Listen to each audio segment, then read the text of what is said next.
이제 계약서 작성할 서류 5가지도 준비되었고 무엇을 해야 할까요? 제일 중요한 계약서 작성을 해야겠죠?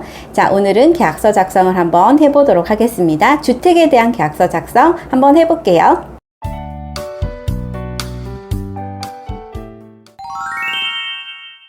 안녕하세요. 세아부동산의 이주희 소장입니다. 이제 계약서 작성에 필요한 서류들이 다 준비가 되었기 때문에 이제는 계약서를 한번 작성해 보도록 하겠습니다. 계약서 작성에 앞서서 부동산의 정보를 어떻게 입력하는지, 무엇을 보고 입력하는지 알려드리도록 하겠습니다. 그리고 나서 우리 제일 중요한 중개대상물 확인설명서까지 작성해 보도록 하겠습니다. 끝까지 놓치지 말고 따라와 주세요. 한 방에 있는 계약서를 가지고 진행해 보도록 하겠습니다. 계약서의 종류 한번 볼게요. 오늘은 부동산 다중주택에 대해서 계약서를 작성하는데 매매, 전세, 월세, 연세가 있는데 매매로 해서 작성하도록 해볼게요. 확인 눌러주시고 부동산 다중주택 매매 계약서 맞는지 확인해 주세요. 부동산의 표시, 두 번째 계약 내용, 그리고 중간쯤에 있는 특약사항, 그리고 맨 끝에 있는 매도인과 매수인, 저 계약 공인중개사의 인적사항을 적는 란이 계약서의 기본적인 틀입니다. 그럼 오늘은 부동산 표시에 대한 걸 적을 건데요. 소대지와 토지에 대한 거는 우리가 토지 대장을 가지고 적는다고 보시면 되겠어요. 그래서 번지를 항상 적어주세요. 도로명 아닙니다. 번지. 그리고 오늘은 동과 호수는 적지 않아요. 왜? 전체 다에 대한 통매매이기 때문에. 그리고 토지 대장에 있는 지목을 찾아서 체크해 주시면 되겠습니다. 그리고 토지 대장에 있는 면적, 토지 등기부 등본도 상관없지만 토지 대장이 기준입니다.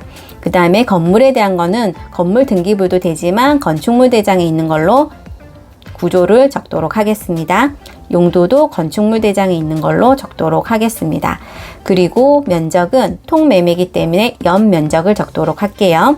그럼 이제 확인 설명사항에 주거용, 비주거용, 토지용, 임목용이 있는데 주거용으로 할게요. 다중주택이니까 총 3장의 확인 설명사항이 뜰 거예요. 첫 번째 장에 단독주택 매매 맞는지 확인해 주시고 등기권리증, 그 다음에 등기사항 증명서, 토지대장, 건축물대장까지 지적도는 생략, 토지이용계획 확인서, 그 밖의 자료는 우리가 매도인과 매수인의 인적사항을 확인한 신분증, 그리고 임대차 계약서, 다중주택은 원룸 같은 개념이거든요. 그리고 대상 물건의 상태에 관한 자료 요구사항도 읽어주세요. 노란색으로 되어 있는 부분은 계약서에 작성된 게 그대로 이렇게 입력이 되어 있기 때문에 손댈 수가 없고 실제 이용 상태 우리가 매물지에 가서 확인했어야 하고요. 이거는 건축물 대장을 기준으로 적어 볼게요. 두 번째 장에 준공연도, 그리고 실제 용도는 우리 눈으로 확인한 거, 방향도 눈으로 확인한 거, 거실 기준, 그리고 구조는 앞에 적혀 있는 대로 그대로 카피가 될 거고 내진 설계 적용 여부도 건축물 대장 두 번째 란에 있어요. 내진 능력 같은 경우에는 안 적혀 있으면 미기재라고 적어 놓으시면 되고 있다고 하면 로마자의 숫자로 되어 있을 거예요. 그리고 건축물 대장상에 첫 페이지에 노란색으로 위반 건축물이랑 없다 하면 하자 없음. 이번에는 등기사항 증명서를 가지고 작성할 거예요. 토지와 건물에 대한 등기사항 증명서를 가지고 매도인의 성명, 생년월일, 주소를 적어주시면 되고 1구에 보시면 소유권 외에 권리사항이 적혀 있어요. 그래서 토지에 1구에 보시면 이제 등기사항 원인이 되는 날짜라 적혀 있고 채권 최고액이 얼마라는 게 적혀 있을 거예요. 그리고 채무자 같은 경우에는 매도자인 경우가 거의 많지만 다른 사람이 되는 경우도 가끔 있어요. 그래서 채무자의 인적사항도 적어주시고 그리고 밑에는 근저당권을 설정한 은행에 대한 거 또는 근저당권자의 이름을 적어주시면 되겠습니다. 그리고 토지 등기부와 건물 등기부를 확인했을 때 일구사항이 똑같다고 하면 카피를 해서 붙여넣기를 하면 되는데 만약에 다른 경우에는 당연히 다시 적어주시면 되겠습니다. 같으면 이렇게 커피.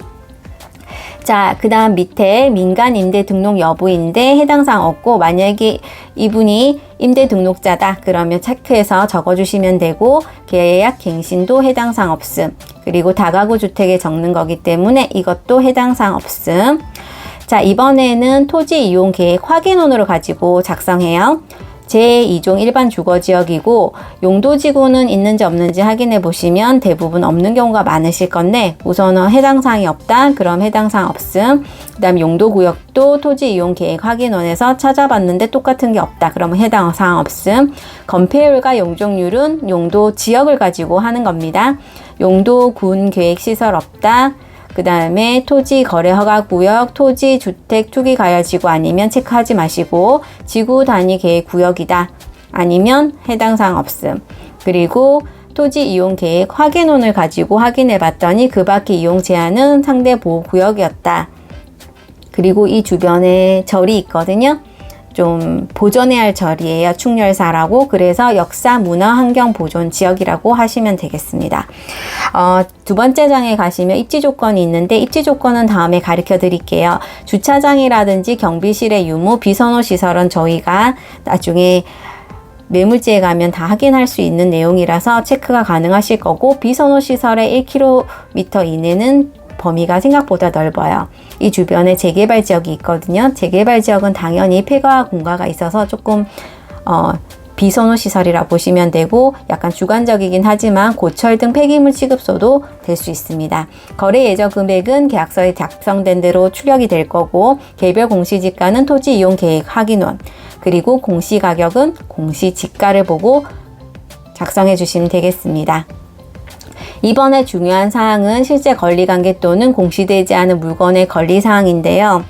임차인이 많은 경우에 별지로 해서 임차인 내역은 적어주시면 되고 임대인한테 특약사항으로는 약속한 걸 적어야 하잖아요. 근데 이런 건 보이지 않기 때문에 이제 법정지상권, 유치권, 임차보증금 가압류, 그 다음에 임차 보증금의 등기 이런 거 있는지 없는지 사실 등기사항은 등기부 등본을 떼면 임차보증금 등기가 되어 있다면 확인할 수 있을 거예요.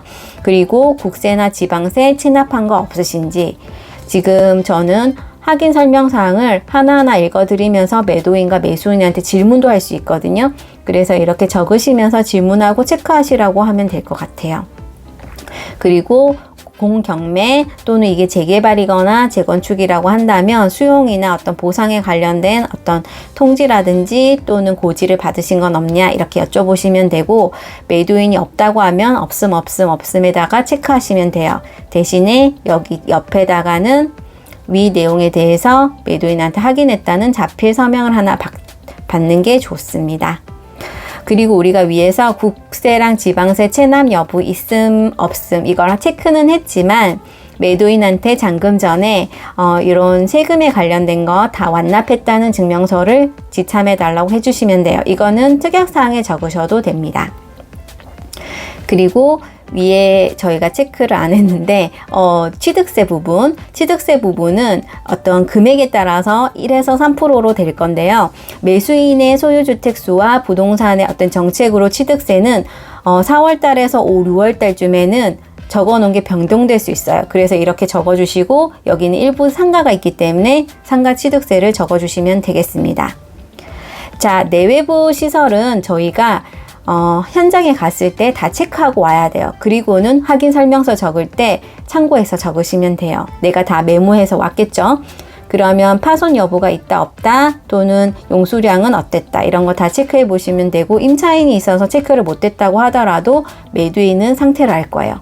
매도인한테 물어보시면 될 것 같고 만약에 다 정상이라고 하면 위치나 이런 건 적지 않으셔도 되고 전기는 정상 근데 고칠 곳이 있었다. 그러면 교체할 부분이 어디였는지 체크해 주시면 되겠습니다.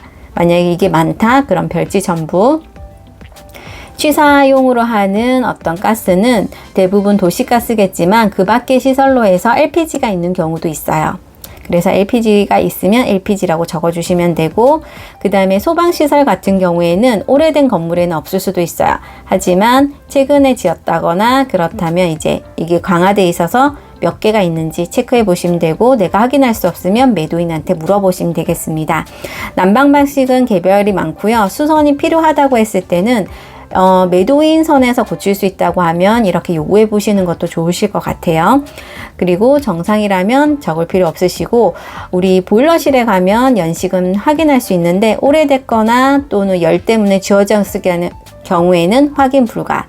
그리고 종류는 도시가스, 기름, 프로판가스, 연탄, 뭐 그 밖에 종류가 있겠지만 심야전기로 하는 곳도 있더라고요. 우선 이것도 다 체크해서 해주시면 되고, 승강기도 현장 가셔가지고 확인해 보시면 되겠습니다. 배수시설도 이제 물이 잘 내려가는지 어떻는지 이렇게 체크해 보시면 되고, 모르실 경우에는 매도인한테 물어보시면 되겠습니다. 자, 그 밖의 시설물이라는 것도 있는데요. 그 밖의 시설물은 옥상이나 지하에 관련된 거라고 보시면 되고, 옥상에 관련된 뭐 물테크 시설까지는 말할 필요는 없겠지만, 옥상에 되어 있는 뭐 태양열이라든지 이런 것까지도 체크해 주시면 좋으실 것 같고, 지하에 무슨 기계실 같은 게 있다 그러면 그런 부분도 적어 주시면 좀 꼼꼼함이 보이지 않을까 싶네요. 그래서 적어 주시면 되겠습니다. 자, 이제 세 번째 란이 중요한데요. 균열이랑 누수인데, 균열은 항상 있음으로 해요. 그리고는 연식상 잔균열 있을 수 있음, 뭐 내가 육안으로 봤더니 크랙이 있었다, 이런 걸 적어주시면 되고요. 누수 같은 경우에는 없음이라고 적더라도 육안으로 확인되는 누수 없었다라고 한 번 더 적어주세요. 그리고 있다고 한다면 정확한 위치를 적어주시면 좋아요. 만약에 이것도 위치가 여러 군데다 그러면 여러 군데를 전부 다 적어 주셔야지 돼요. 이거는 매도인의 담보 책임과도 연관이 있죠. 그리고 내가 만약에 계단을 오르락 내리락 하면서 확인해 봤더니 내 눈에 뭔가가 보였다 그러면 휴대폰으로 찍어 놓고 그걸 첨부해 주시면 될 것 같아요. 그리고 계단 이런 곳에 있었다라고 적어 주시면 되고요. 만약에 누수가 없다라고 했지만 매도인 입에서 어디 부분을 내가 수리한 적이 있다라고 한다면 그 부분도 적어주시면 좋으실 것 같아요. 그래서 뭐 202로 현관 누수 공사했다. 언제? 2년 전에 매도인이 했다 이렇게 적어주시면 되고요. 바닥면이라든지 도배, 일조량, 소음, 진동은 보통으로 체크를 많이 하는데, 만약에 이 건물 앞에 큰 건물이 들어섰거나 이렇게 조금 그늘이 많이 져 있다 그러면 불충분으로 적고 그 이유를 적어주시면 좋겠습니다.